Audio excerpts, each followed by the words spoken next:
dando um eco aqui. Quem ama a palavra de Deus? Você tem coragem de ler 33 versículos aqui? 33. Eu aprendi várias maneiras de desenvolver uma mensagem com texto grande, mas esse aqui eu vou fazer questão de ler ele inteiro, porque ele vai te ajudar muito, para não ficar por partes, né? 1 Samuel, capítulo 25. Quem tem sido abençoado por essa série aí, diga amém. 1 Samuel 25, 2. 1 Samuel 25, 2. Tem um microfone para pôr aí embaixo aí? Ó, tem um microfone aqui, sem fio? Vou dar uma tumultuada aí. Vê aí. Aproveita aí que você... Sobe aqui, Lucas, que você pegou o microfone aí já. Sobe aqui.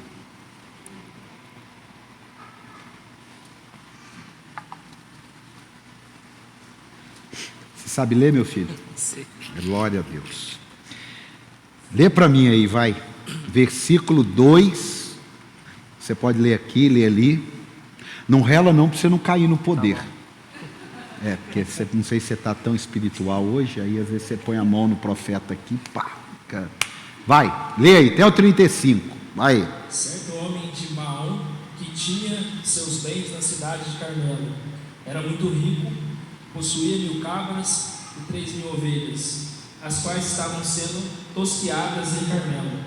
Seu nome era Nabal, e o nome de sua mulher era Abigail, mulher inteligente e bonita. Mas seu marido, descendente de Caleb, era rude e mau. No deserto, Davi ficou sabendo que Nabal estava tosqueando as ovelhas.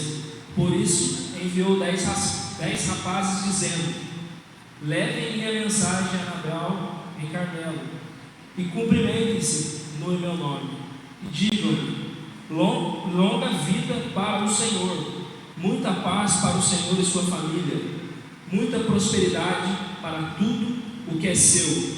Sei que você está tosqueando suas ovelhas, quando os seus pastores estavam conosco.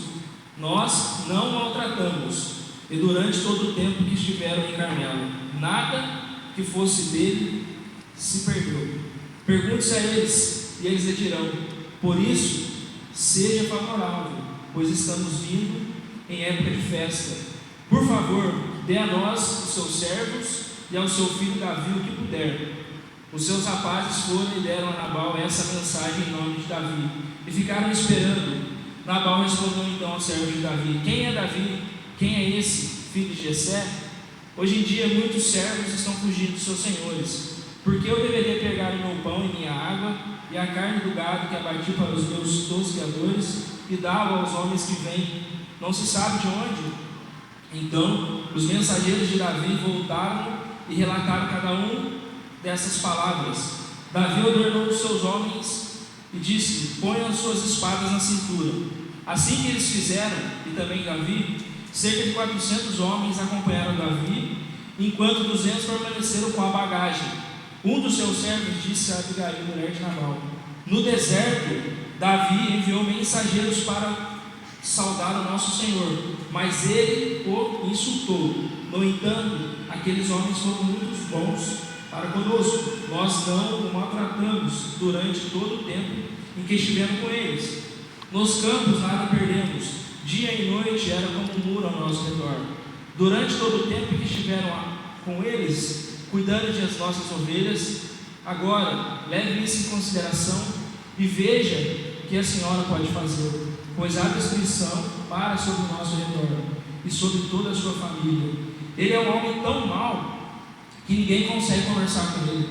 Imediatamente Abigail pegou 200 pães, 2 vasilhas de couro cheias de vinho, 5 ovelhas preparadas, 5 medidas de pão, de grãos torrados, 100 bolos de uvas passas e 200 bolos de figo, cansados, e os carregou em jumentos, e disse a seus servos: vocês vão na frente, e eu os seguirei. Ela, porém, nada disse a Nabal, seu marido. Enquanto ela ia montada no jumento, encoberta pela montanha, Davi e seus soldados estavam descendo em sua direção, e ela os encontrou. Davi tinha dito: de nada adiantou proteger os bens daquele homem no deserto, para que nada se perdesse. Ele lhe pagou o bem com o mal. Que Deus castigue Davi o faça com muita severidade, caso até amanhã eu não deixe vivo um só do sexo masculino de todos que se pertencem a Nabal. Quando Abigail viu Davi, desceu depressa, e o jumento se prostrou perante Davi com o rosto em terra. Ela caiu aos seus pés e disse: meu senhor, a culpa é toda minha. Por favor, permite que a tua serva te fale. Ouve o que ela tem a dizer. Meu senhor, não os dê atenção àquele homem mau. Nabal é insensato, conforme o significado do seu nome, é insensatez ou acompanha. Contudo, eu, tua serva, não vi os rapazes que o Senhor enviou. Agora, Senhor, juro pelo meu nome e por tua vida, que foi o Senhor que te pediu de derramar sangue e de te vingares com tuas próprias mãos. Que os teus inimigos e todos os que pretendem fazer mal sejam castigados como Nabal. E esse presente que esta tua serva trouxe ao meu Senhor seja dado aos homens que te servem.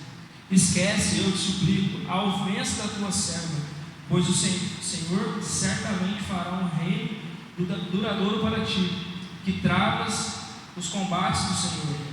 E em toda a tua vida nenhuma culpa se acha em ti, mesmo que alguém te persiga para tirar-te a vida.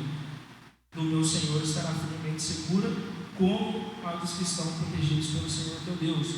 Mas a vida dos teus inimigos será tirada para longe, como por uma tiradeira.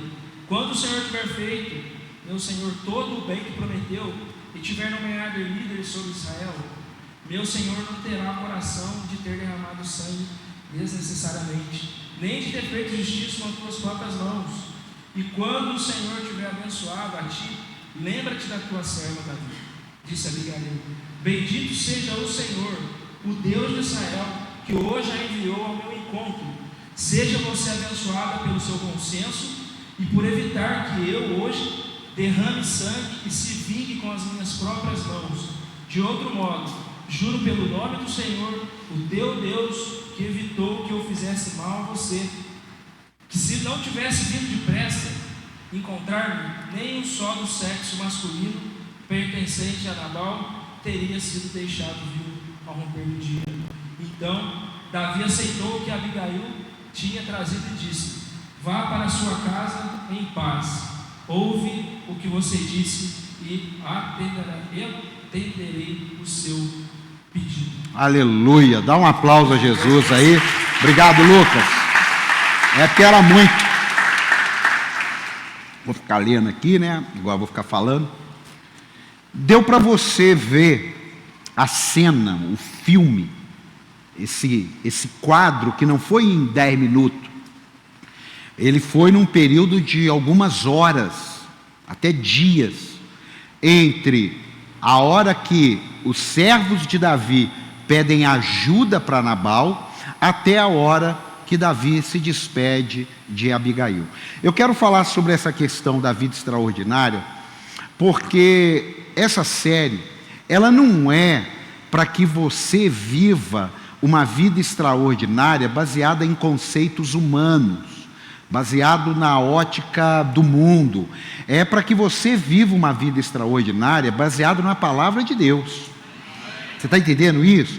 Porque uma vida extraordinária sem a palavra de Deus, ela pode ser extraordinária lá fora, mas diante dos olhos do Senhor não é uma vida extraordinária.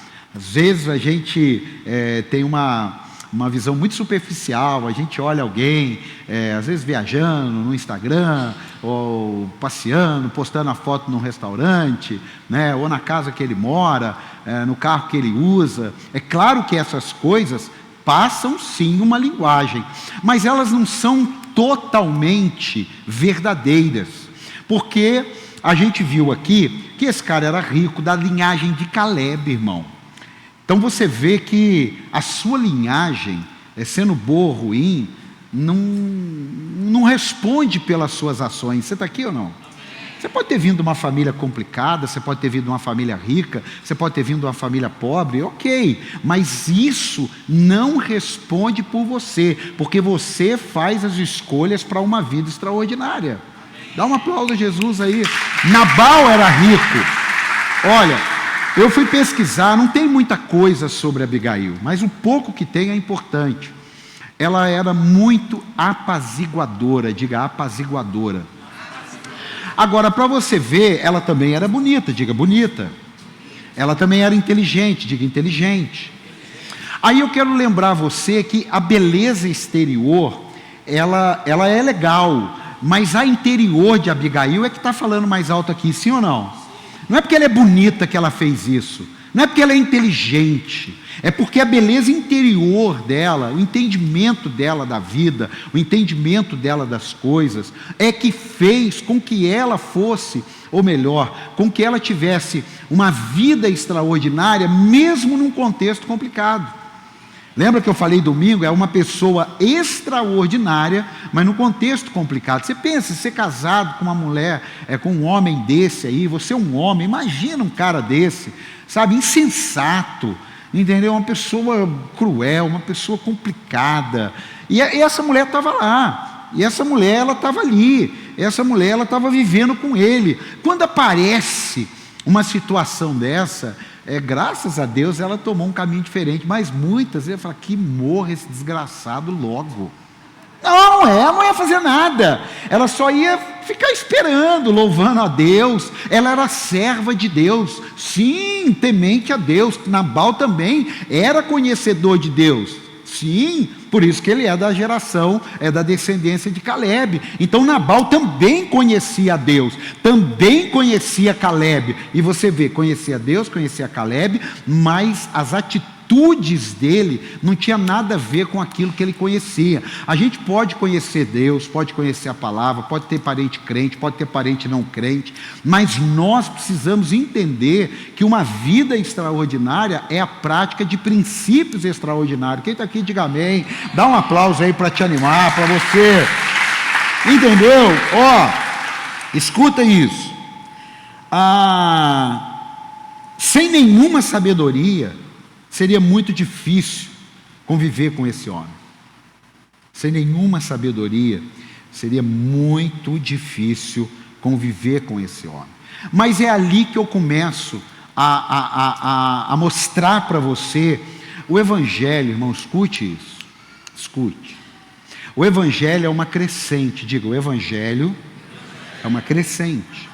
Quando Jesus fala, se você tiver fé do tamanho de um grão de mostarda, ele não está falando sobre ser daquele tamanho. Apóstolo, não entendi. Eu vou explicar. Ele está falando sobre, ainda que seja daquele tamanho, vai crescer muito. Quem está aqui? Então a sua fé, sua vida cristã, ela tem que crescer, ela tem que dar fruto, ela precisa romper, ela precisa frutificar. Está fazendo sentido ou não? E você não pode entrar e sair da igreja e continuar com coisas que não fazem sentido para a tua vida. Você pode conhecer versículos bíblicos, você pode conhecer os livros bíblicos, você pode conhecer os homens e mulheres da Bíblia, você pode conhecer.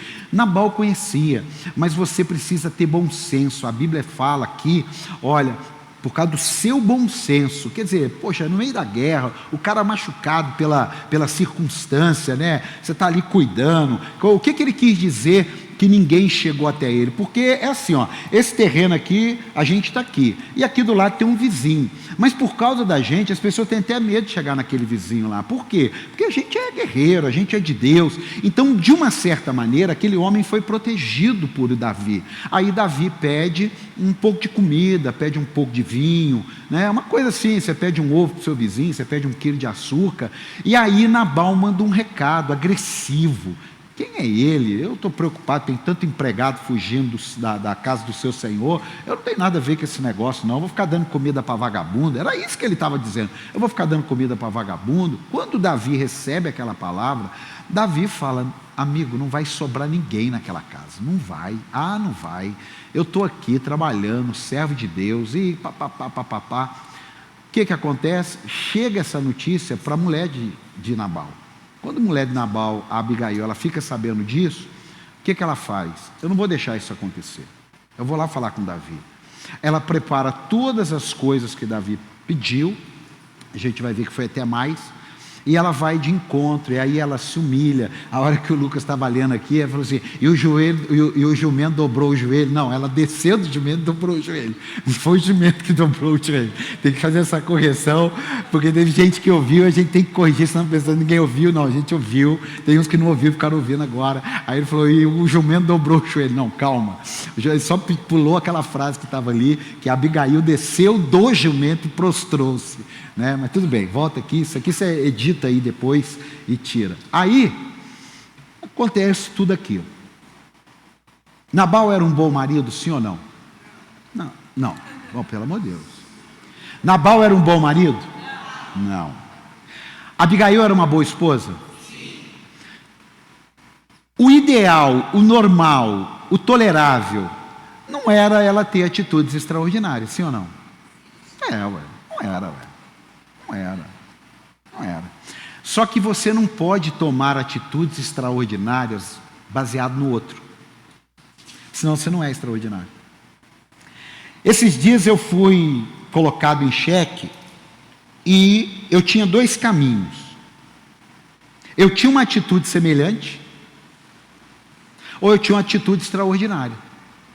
Mas a atitude extraordinária tem que estar muito definido, porque para quem está de fora, pode ser que aquela atitude sua foi de fraqueza, que aquela atitude sua foi de medo, foi de uma série de coisas, mas não é. Agora, por que Abigail me inspira numa série como essa, sobre princípios para uma vida extraordinária? Porque ela participa, ela realiza, mesmo num ambiente complicado, atitudes extraordinárias, independente do contexto dela, independente do quadro dela. Lembra que a gente leu lá na primeira semana, quer comais, quer bebais, façais tudo para a glória de Deus? É a base de um princípio para uma vida extraordinária. Aí eu quero te dar o primeiro princípio que ela praticou: tenha sabedoria para lidar no seu lar. Tenha sabedoria para lidar no seu lar. Dar no lar do outro não é muito difícil. Eu já vi muitas pessoas que se dão bem em muitas casas, mas na sua própria casa não se dá bem. É educado com outras casas, mas na sua casa não é. É educado, gentil, alegre com outras pessoas, mas da sua casa não. Abigail não tinha nenhuma motivação para ser uma pessoa com sabedoria no seu lar, mas ela foi. Sabe por quê? Aliança. Diga aliança. Diga aliança. Diga aliança. Irmão, com aliança está acima do que a gente sente. Você está casado, você tem uma aliança. Você está com Cristo, você tem uma aliança. Você está nesse ministério, você tem uma aliança. Se você não lida com sabedoria, com aquilo que você está aliançado, você é daquela pessoa que qualquer coisa desiste de tudo. Qualquer coisa você chuta o pau da barraca. Qualquer coisa você vai para um outro emprego, qualquer coisa você vai para um outro casamento, qualquer coisa você vai para um outro amigo, qualquer coisa você vai para uma outra escola, qualquer coisa você vai para uma outra igreja, qualquer coisa você vai para um outro ministério. Por quê? Porque a sua sabedoria não atinge o nível do extraordinário para saber que mesmo em ambientes complicados, existindo uma aliança, a gente precisa ser também extraordinário. Dá um aplauso a Jesus aí, ué. Apesar do contexto do seu casamento ser difícil, a aliança para ela era mais importante. Ela poderia ter deixado Davi acabar com Nabal, mas ela tem uma aliança. Irmão, você tem uma aliança com seus familiares, com seu patrão. Você tem uma aliança na sua casa, você tem uma aliança com Deus, você tem uma aliança aqui com a igreja. Irmão, seja sábio para preservar a aliança, porque Deus, escute, Deus, Ele olha pessoas que quebram aliança, pessoas que se beneficiam de algum momento, quebrando a aliança para algo melhor. Irmão, não existe nada melhor do que sustentar uma aliança, mesmo que, escute o que eu estou te dizendo, mesmo que num primeiro momento, eu estou dizendo o quê? Num primeiro momento não seja agradável. Mas se existe uma aliança, amados, nós precisamos restaurar esse princípio na nossa vida.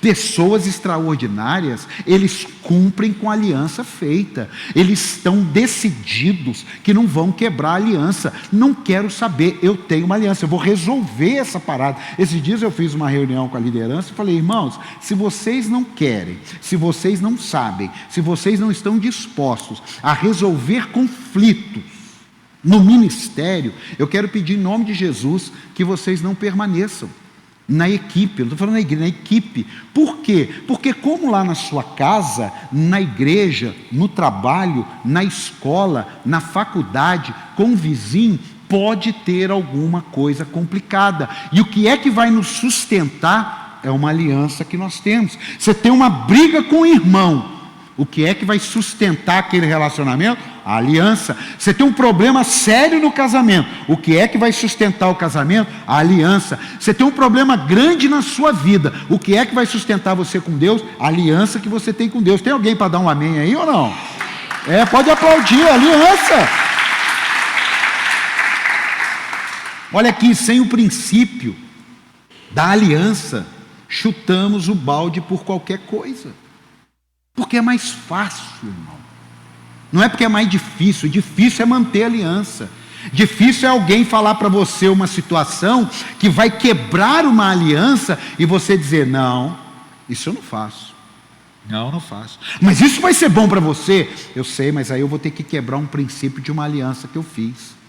Você não pode ser uma pessoa que na hora de fazer um acordo, você só está pensando o hoje e você esquece do amanhã. Você não pode ser uma pessoa que está frequentando a igreja, que pertence ao reino de Deus, que é uma pessoa que quebra a aliança de acordo com a necessidade. Por isso é tão difícil a vida de um político. Tem que orar muito por um político, porque ele tem princípios e valores até estabelecidos, mas às vezes ele não consegue suportar aquilo lá. É muito difícil ser político, muito. Esse dia eu conversei com um crente político, mas assim, ele está novo na política, 4 anos na política. Eu fiz uma pergunta para ele: um crente consegue ser um político? Ele falou, é muito difícil. E ele é crente, 40 anos crente. Eu falei, um pastor consegue ser um político? Ele disse, não. Se meu pastor for político, eu não fico naquela igreja. Eu concordo, sim, na nossa igreja não. Apóstolo, mas se um dia eu for candidato, eu não vou ser candidato a nada, mas só para você ter uma ideia. Se um dia eu for candidato a prefeito, presidente, então eu não estou dirigindo igreja. Se um dia um pastor da nossa igreja falar, olha, Deus me chamou para política, fala, pode entregar a igreja, sua missão ministerial encerra aqui conosco, mas não dá não, porque eu sei que esse negócio não funciona. Eu não estou anulando o chamado de Deus, eu só estou dizendo que não funciona as duas profissões.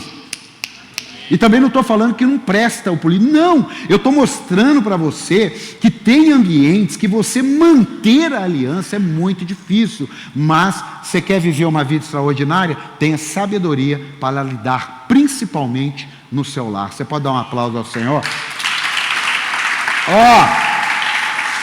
Escute. Às vezes fala assim, poxa apóstolo, mas é difícil. É difícil. Olha o que Romanos 12, 14 diz. Abençoe aqueles que os perseguem, abençoe-nos, não os amaldiçoe, alegrem-se com os que se alegram, chorem com os que choram, tenham uma mesma atitude uns para com os outros, não sejam orgulhosos, mas estejam dispostos a associar-se a pessoas de posição inferior, não sejam sábios aos seus próprios olhos, nem retribuam a ninguém mal por mal. É difícil, mas está na Bíblia. Não retribuam a ninguém mal por mal. Procurem fazer o que é correto aos olhos de todos. Agora preste atenção nisso aqui. Façam todo o possível para viver em paz com todos. Amados, nunca procurem vingar-se, mas deixem com Deus a ira, pois está escrito: minha é a vingança, eu retribuirei, diz o Senhor. Ao contrário, se o seu inimigo tiver fome, dele de comer, se tiver sede, dele de beber. Fazendo isso, você amontoará brasas vivas sobre a cabeça dele. Não se deixe vencer pelo mal, mas vençam o mal com o bem. Dá um aplauso a isso, pelo amor de Deus. Amado, quem vem só domingo, é uma bênção. Mas ele vai ter muita luta para viver nesse nível. Por quê? Porque é uma busca diária. Não vos embriagueis com vinho, mas enchei-vos do Espírito Santo. Eu, cheio do Espírito Santo, eu cumpro isso aqui, tenho cumprido, glória a Deus, apesar de ter vontade em alguns momentos. Mas se eu esvaziar um golinho do Espírito Santo, irmão, eu vou me vingar. Eu vou pagar o mal com o mal. Eu sei. Por quê? Porque a natureza dentro de nós é maligna. Agora, o Espírito Santo habitando em nós, a nova criatura, aí sim, aí alguém vai fazer alguma coisa, você vai ficar com o prejuízo calado, porque você sabe que pertence ao Senhor a vingança, não pertence a mim nem a você. Então desiste desse negócio, oração contrária, para com esse negócio, porque a Bíblia está dizendo: você faz o bem, no que depender de você. Olha aqui, é um alívio isso, porque tem gente que não quer viver em paz com você. Ele decidiu, a sua existência. Esse dia eu falei para uma pessoa, eu estava aconselhando ela, eu falei: você sabe por que você tem muito problema nessa área de relacionamento? É porque você existe. Se você não existisse, você não iria ter esse problema. Existem situações que nós enfrentamos problema, não é porque fizemos alguma coisa, não, é um negócio tão diabólico, tão terrível, que a sua existência é o problema. Mas como a gente não tem como sair desse mundo, a gente precisa de sabedoria, de estratégia para lidar com essas coisas. Quem está aqui, diga glória a Deus. Número 2, cultive atitudes pacificadoras. Diga assim: eu preciso cultivar atitudes pacificadoras. Sabia que tem pessoas que o contexto dela nunca será alcançado por Jesus? Porque ela está na igreja, ela é uma bênção aqui dentro, mas tem um ambiente lá na casa dela, tem um ambiente do trabalho, que ela não é pacificadora. Ela gosta de estar pegando fogo, ela vai com gasolina para apagar o fogo. Vai apagar? Vai apagar? Não vai apagar. Ela não tem uma atitude pacificadora. Eu não estou falando ser bobo. Eu estou falando uma atitude pacificadora. Quando ela ouve falar o que Davi ia fazer, apesar de tudo, ela tem uma atitude pacificadora. Mas a atitude pacificadora dela é tão violenta, é tão espiritual, é tão extraordinária, que ela assume uma culpa que não é dela. Ela diz: eu sou culpada disso. Pensa nisso. Eu aposto, mas isso é certo. Irmão, eu estou falando que atitudes pacificadoras, eu estou falando que Jesus disse: bem-aventurado os. Irmão, tem coisa que você não precisa falar para o outro. Tem coisa que você não deveria nem ouvir de ninguém. Você está aqui? Você está aqui? Agora, tem coisas que você precisa saber como falar, se precisa ser falado. Porque uma palavra mudada.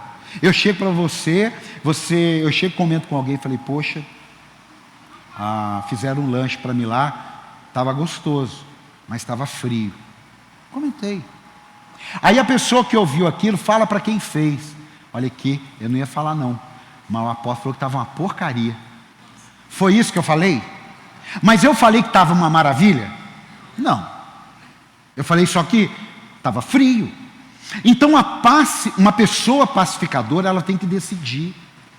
Porque muitas pessoas estão na igreja e não têm essa atitude extraordinária. Pelo contrário, tem atitudes inflamatórias. Quem está aqui, diga amém. Não é o seu caso. Olha, Davi vem doido para matar Nabal, mas ela resfria a cabeça quente. Irmão, às vezes você chega em casa, ô patroa,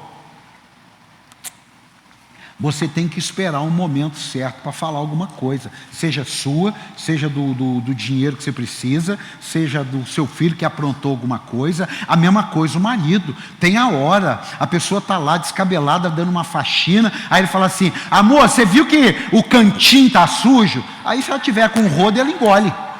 Não, ele engole um rodo, entendeu? Então você tem que ter uma atitude. Às vezes a gente é igual Nabal, é insensato mesmo, né? Mas a gente precisa lutar contra isso. Quem está aqui? Quem quer viver uma vida extraordinária?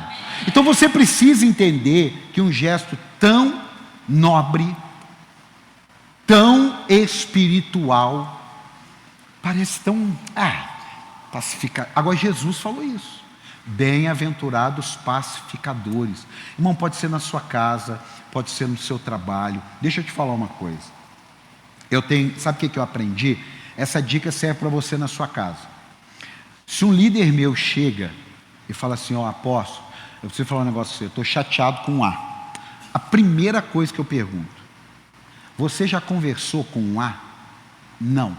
Então, meu amigo, volta lá no A, resolve com ele.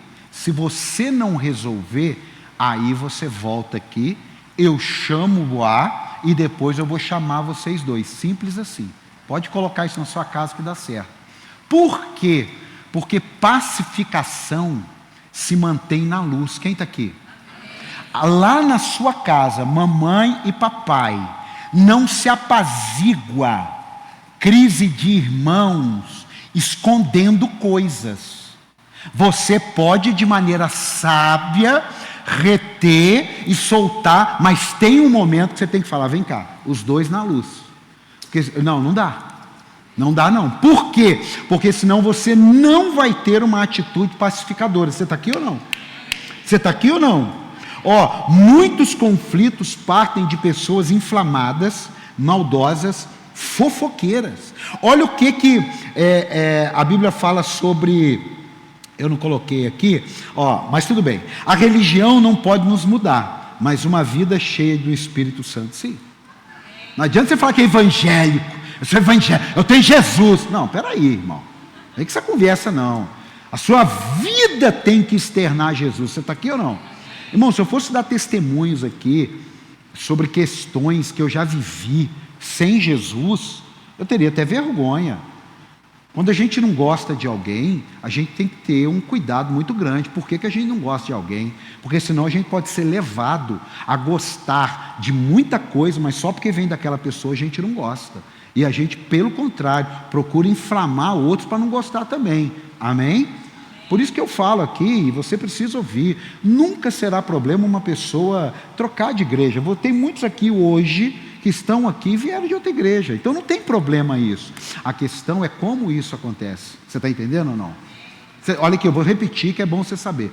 Não tem problema nenhum, às vezes acontece, eu não gosto, eu não quero perder ninguém, irmão. Quero que ninguém saia da minha equipe, da igreja, não quero nada. Mas pode acontecer e você é a prova disso. Estava num lugar, alguma coisa não deu certo e maravilha, ok. Agora, você precisa ter cuidado do porquê da falta de pacificação. Quem está aqui? Jesus é o príncipe da paz, amém, amado? Cuidado com as suas falas, é aquele famoso... Deixa eu comentar uma coisa, cuidado disso, muito cuidado, porque ali você pode estar inflamando alguém a ficar como Davi. Os servos de Davi, é claro que eu não vou julgar eles não, mas eu não tenho dúvida de uma coisa: eles deram uma inflamada. Eu não tenho dúvida. Não tem dúvida. Você vai ter que saber discernir isso. Porque alguém chegar a inflamar você. Você tem que saber fazer pergunta. Você tem que saber avaliar. Por quê? Porque a pacificação dá trabalho. Diga, pacificação dá trabalho. A não ser que você não está vendo no jornal lá o que está acontecendo em Israel, na Palestina e com o Hamas. A pacificação dá trabalho. Porque tem gente que quer guerra, irmão, tem gente que quer sangue, tem gente que quer morte, tem gente que quer punição, tem gente que quer gente sendo arrebentado, e porque ele tem um desejo da vingança, ele tem um desejo da justiça, e não é uma justiça de justo não, é a justiça da vingança. Abre as suas mãos aí. Eu profetizo em nome de Jesus atitudes de pacificação na tua vida. Dá um aplauso ao Senhor aí. É a vida extraordinária. Continua. Tenha cada vez mais gestos de generosidade. Obrigado pelos dois, amém. Poxa, apóstolo, eu estava querendo, eu estou precisando tanto de uma mensagem de poder. Não, irmão. Não. É que você não está entendendo que os princípios são poderes de Deus agindo na tua vida. Quando você entender isso, talvez, se eu te perguntasse, qual foi o último gesto de generosidade que você fez? Não responda. Qual foi o último gesto de generosidade que você fez? Tem pessoas que vão se converter por um gesto seu de generosidade. Porque a generosidade, ela é um negócio espontâneo. Ela é algo que você se sensibiliza e age. Não é algo provocado. Eu não vou aqui provocar. Gente, eu estou há 17 anos nesse altar. 17 anos. Eu já passei cada pedaço da minha vida que se eu falasse, que se eu jogasse no ar, principalmente no quesito recurso, dinheiro, é isso aí. Quando eu descesse aqui, alguém resolveria o meu problema. Mas sabe por quê? Isso não é correto. O seu coração, quando ouve a voz do apóstolo, o seu desejo é fazer o que você puder, mas nisso a gente pode perder a generosidade e virar, sabe o quê? Interesseiros da fé. Eu posso falar aqui para vocês, meu amado, essa semana está uma situação difícil, eu não estou conseguindo pagar meu plano de saúde, mas Deus vai me abençoar. Aí eu desço aqui, alguém vai falar, apóstolo, eu nem sei quanto é o seu plano de saúde, mas toma R$1.000. O outro vai chegar, apóstolo, eu nem sei, toma 200. Amém, irmão, obrigado, irmão. Aí eu volto numa outra hora. Isso é lobo, irmão. Isso é lobo. Eu falo para a minha liderança, chora no altar aqui uma crise. Chora aqui, irmão.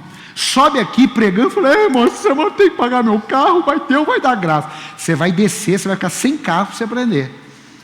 Irmão, atitudes de generosidade, elas têm que ser espontâneas. É claro, se você sabe de uma... Eu estou falando isso. Você está entendendo aqui, amado?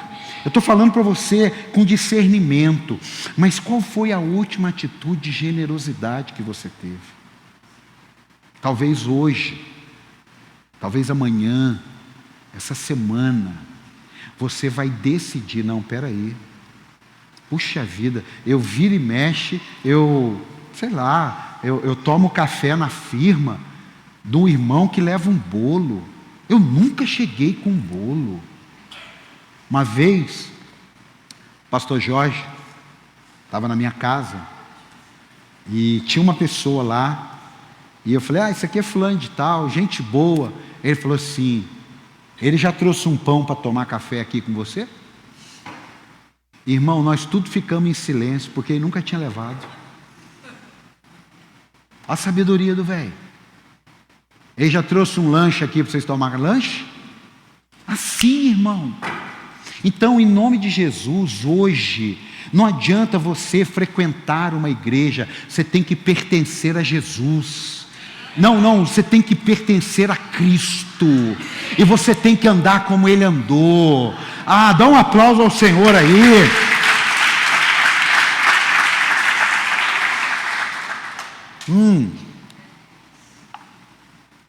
Ela leva o que Ele pediu, ela leva o que Ele precisa, e ainda dá uns mimos a mais.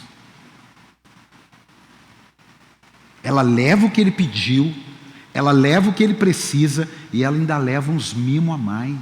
Davi não pediu nada daquilo, ela foi pegando com força. Irmão, vou te dar uma dica. Experimenta ir no supermercado. Eu não vou perguntar. Eu vou te dar uma dica. Se você chega no mercado que você está acostumado a comprar, você está acostumado. E quando você chega no caixa, não, você está acostumado. Você chega no caixa e os menininhos da sacolinha vaza, eles sabem que não sai nada ali. Está pegando a revelação, não? Eu vou repetir. Se você chega no aquele supermercado, você está acostumado. Aí você costuma ir no mesmo caixa, no mesmo ambiente, muda ali, mas você está acostumado. E os menininhos da sacola, quando vê você, disfarça e vai para o outro caixa, é porque eles estão acostumados com você. Irmão, eu não estou falando isso aí, para mim vai descer. Aonde eu costumo comprar, eles disputam no tapa quando eu chego. Porque eu dou ofertinha para eles proporcional ao que eu estou comprando. Se eu estou comprando o que eu levo na mão, eu não dou nada. Mas se eu estou comprando o que eu encho um carrinho, eu não consigo dar uma moedinha de R$1 para ele. Uma compra de 400, 500 reais, eu não consigo dar uma moedinha de R$1. Pego 5 às vezes, pego 10. Se eu estou mais espiritual, já dei 20. Um dia o meu filho falou que deu R$50 para o menino. Quase que eu voltei para pegar 30. Falou, pai, eu dei 50 para o menino. Aonde eu estou hoje ele quer carregar até tudo, até eu ele carrega.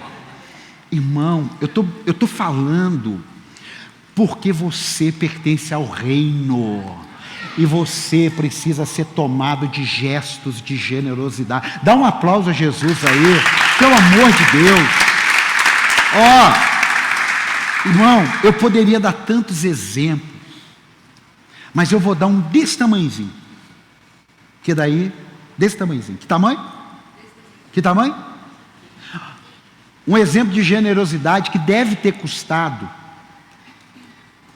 pelos meus cálculos, R$4 a R$5. R$4 a R$5. Eu estou aqui. Quem é a pessoa sabe, eu não vou falar para não comprometer ninguém aqui. Eu estou aqui, chega uma pessoa e fala assim, apóstolo, eu fui no mercadinho, eu vi 2 coisas que eu acho que o senhor gosta. Trouxe um pirulito chupetinha e um cajuzinho. A questão está no valor? Não. A questão está na lembrança da generosidade. Quem está aqui? Irmão, deixa eu te falar uma coisa. Se você olhar a generosidade por valor, você não está entendendo nada que eu estou pregando aqui. Porque o valor é proporcional a cada um. Você precisa olhar a generosidade como parte do seu DNA de Deus em você. Quem está aqui? Dá um aplauso ao Senhor aí. Dá um glória junto aí. Você não é uma pessoa generosa. Sabe, às vezes nós confundimos prudência com fraqueza. Apóstolo, o que tem isso a ver? Claro, ela convence Davi com uma atitude generosa, mas ela foi prudente. Ela não mostrou fraqueza, ela foi prudente. Tem hora na sua vida, tem hora na minha vida, que uma atitude de generosidade tem a ver com prudência, sim. Tem a ver, sim. Às vezes é uma pessoa nervosa. Calma, o que foi? Não, porque eu vi. Calma, quanto que é? R$2. Calma, calma. Prudência. Quem está aqui, diga amém. Olha, é melhor um cão vivo que um leão morto, sim ou não? Sim ou não? É melhor um cão vivo que um leão morto. Uma vida extraordinária não tem a ver, amado, com esse olhar humano. Uma vida extraordinária tem a ver com o olhar divino. Porque se for o olhar humano... Cara, eu estava vendo uma matéria, o Cristiano Ronaldo. Pô, ele tem um amigo, ele deu um relógio para o amigo. Eu gosto de relógio. Ele deu um relógio para o amigo. R$660 mil.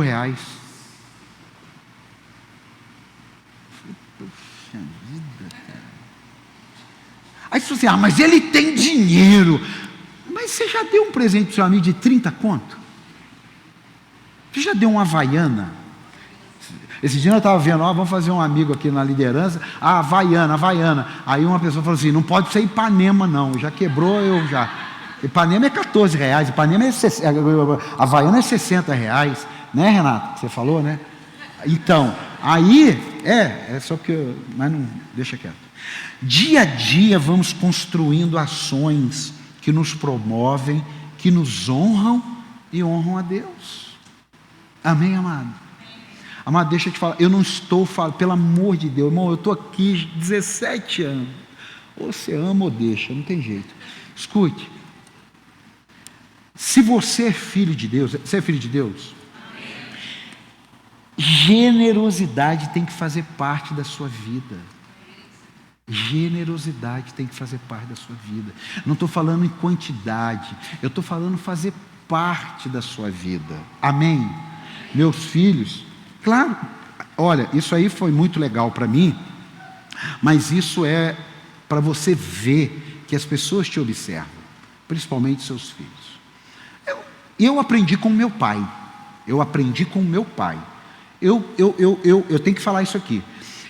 Eu não vi meu pai não ter atitudes de generosidade. Se meu pai ia na casa de alguém, ele levava um pão, ou ele levava um queijo, ou ele levava uma banana, ele ia na casa da mãe dele, ou ele ia na casa dos meus tios. Eu vi, ele nunca me explicou, ele nunca me ensinou. Eu via, ele falava assim, nós vamos lá na casa do seu tio fulano e tal. Ele parava na padaria, eu estou lá sentado, ele falava, você quer uma bala? Quero. Aí ele trazia uma balinha para mim, até hoje eu trago bala para os meus filhos. Aí vai e tal, e aquele negócio todo e tal.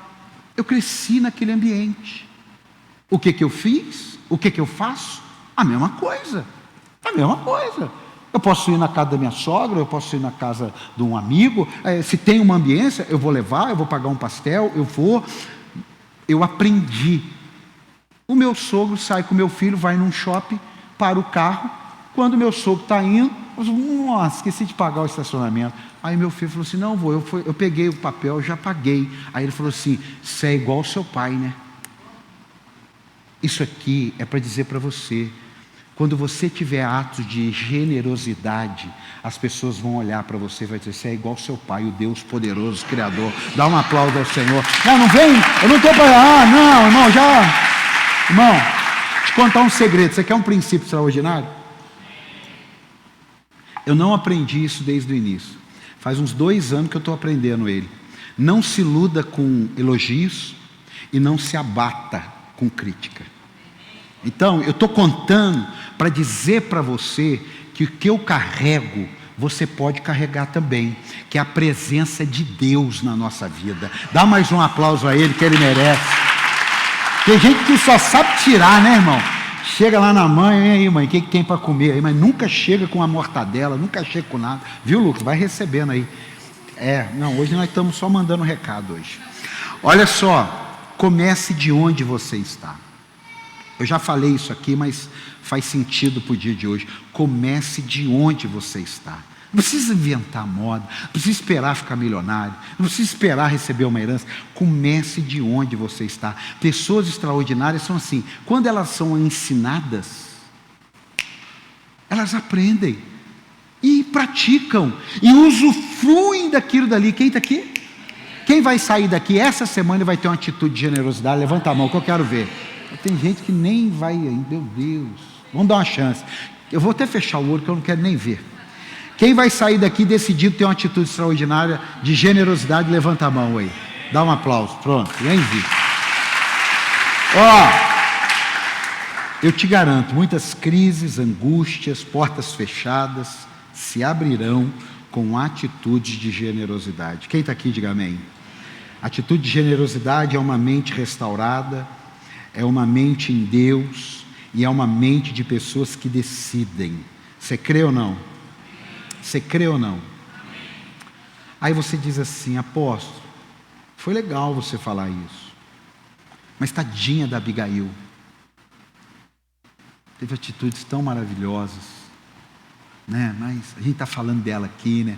Mas tadinha, deve ter sofrido, né? Sofrido? Vamos para a Bíblia.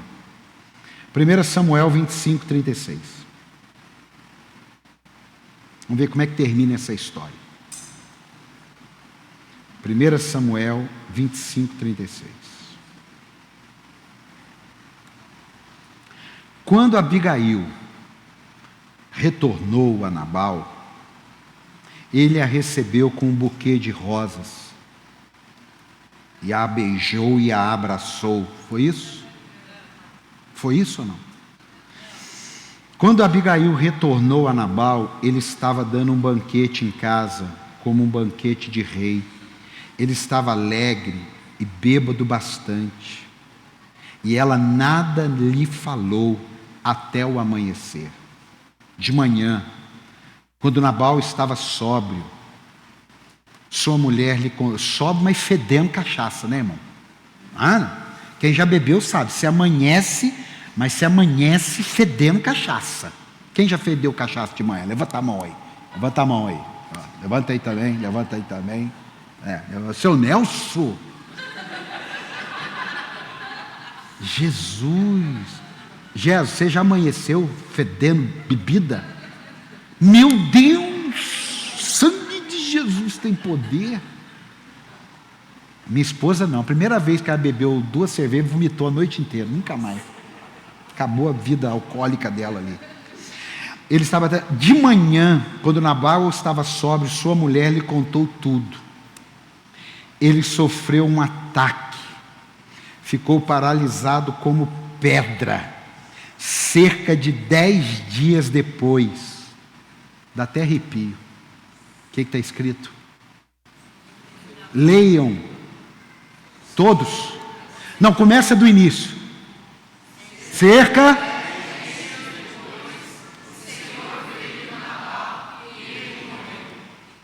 Quem feriu a Nabal?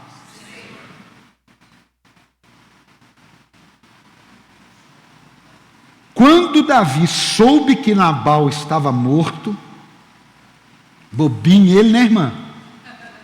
Bobinho, hein?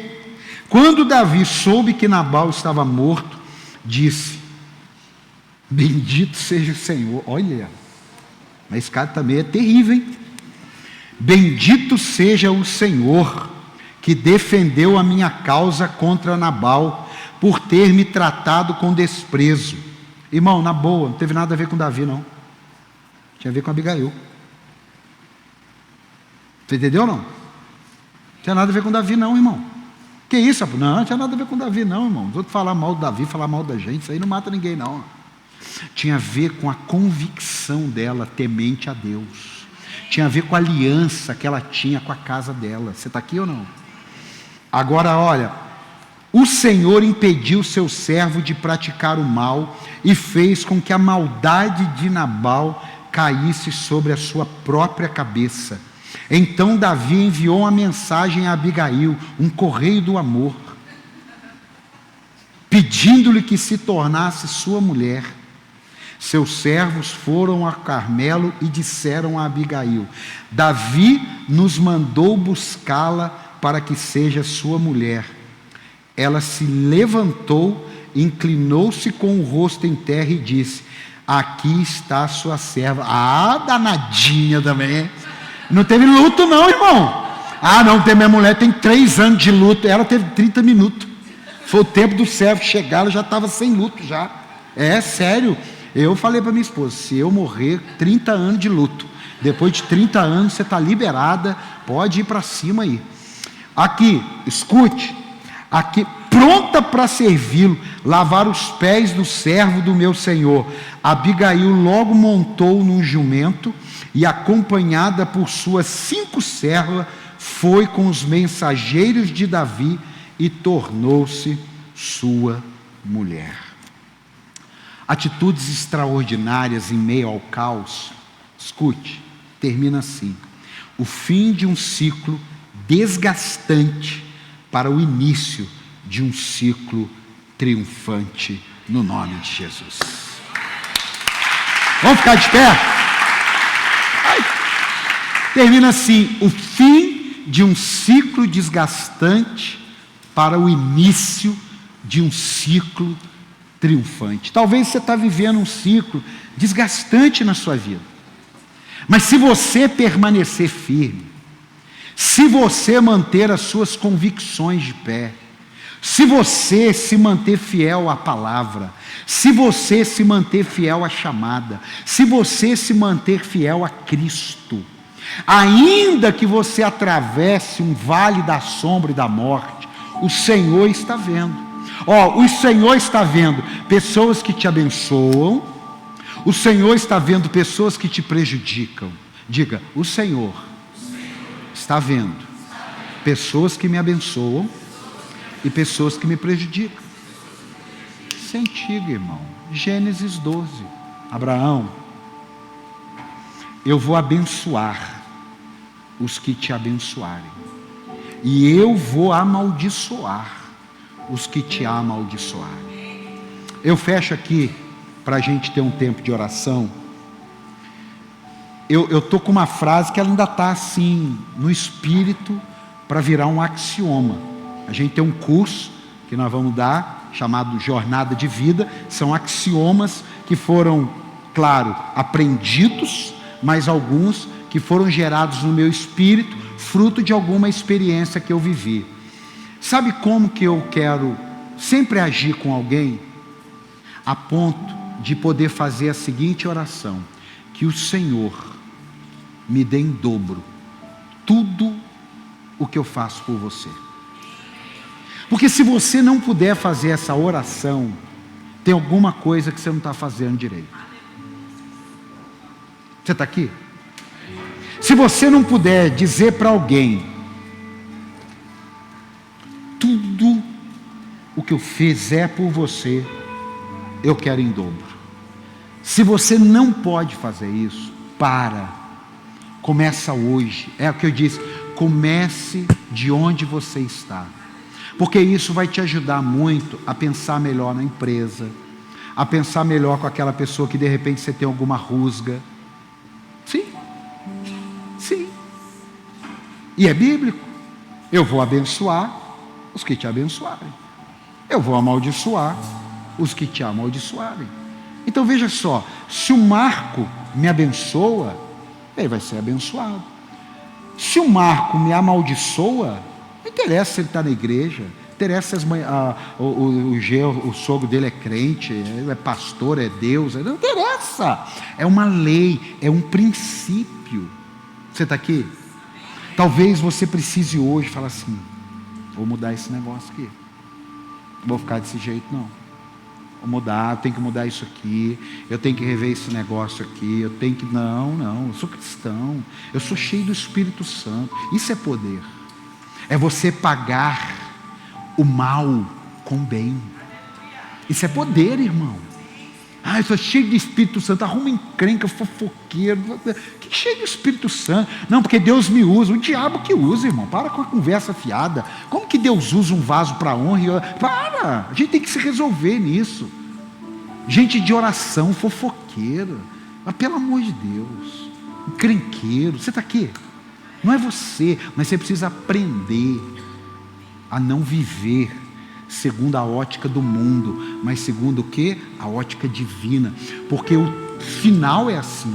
Agora é que de repente você está olhando o final do hoje, e esse final pode ser lá na frente. Esse final não é o hoje. Você está aqui? Irmão, em nome de Jesus, o fim de um ciclo desgastante para o início de um ciclo triunfante. Só quem quer viver isso, diga glória a Deus. Ela fez isso, irmão.